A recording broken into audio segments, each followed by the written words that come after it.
Pérou News aujourd'hui, tout ce que vous devez savoir sur le Pérou. Le salaire millionnaire que Ricardo Gareca gagnera dans l'équipe chilienne, presque le double de celui de Berizzo.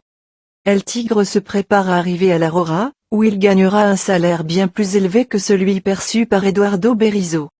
L'arrivée de Ricardo Gareca sur le banc de la sélection chilienne est imminente.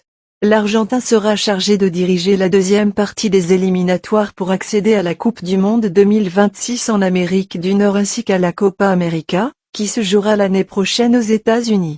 Pour finaliser son arrivée à l'Aurora, la Fédération chilienne de football a dû faire un gros effort financier car Tigre gagnera bien plus que ce que gagnait Eduardo Berizzo sur le banc. Selon le média péruvien El Comercio, Gareca et son équipe d'entraîneurs gagneraient 2,8 millions de dollars par an. Bien plus que les 1,5 million reçus par Berizzo et son équipe. Cela semble en tout cas une somme assez raisonnable pour un sélectionneur national, sachant par exemple que le sélectionneur Lionel Scaloni, champion du monde avec l'Argentine, gagne 2,6 millions de dollars par an, selon le magazine France Football. Gareca a gagné plus d'argent au Pérou. Le désir de Ricardo Gareca de travailler en équipe nationale a également eu une grande influence. Après une période difficile à Vélez Sarsfield, il a clairement exprimé son souhait de pouvoir avoir un représentant national aux commandes. C'est pourquoi il a accepté d'entraîner le Chili même s'il recevra moins d'argent qu'au Pérou, où il a travaillé pendant 7 ans et où le salaire qu'il a finalement gagné était de 3,7 millions de dollars par an. Quand Gareca fera-t-il ses débuts au Chili?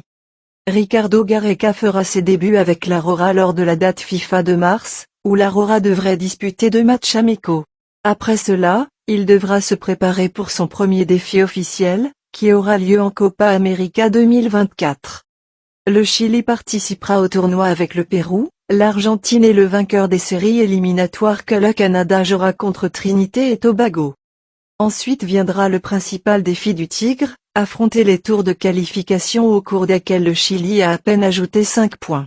En septembre, ils joueront contre l'Argentine en visite et la Bolivie à domicile, puis en octobre ils accueilleront le Brésil et se rendront en Colombie, pour clôturer l'année en novembre en visitant le Pérou et en accueillant le Venezuela.